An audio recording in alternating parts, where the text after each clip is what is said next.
جانیے کہ وہ 7 ہلاک کرنے والے گناہ کون سے ہیں جن سے نبی پاک صلی اللہ علیہ وسلم نے بچنے کا حکم دیا۔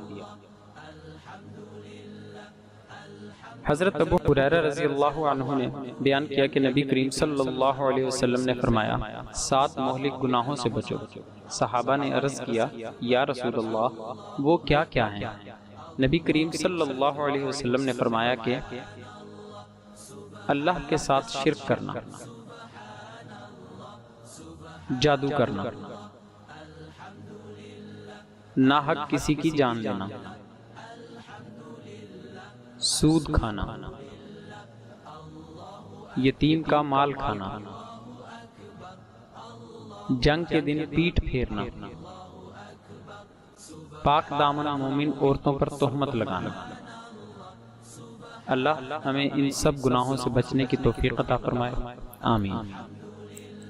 مزید اسلامی معلومات حاصل کرنے کے لیے ہمارے چینل کو سبسکرائب کریں اور دوسروں تک یہ معلومات پہنچانے کے لیے ہماری ویڈیوز کو لائک اور شیئر کریں۔ جزاک اللہ خیرہ۔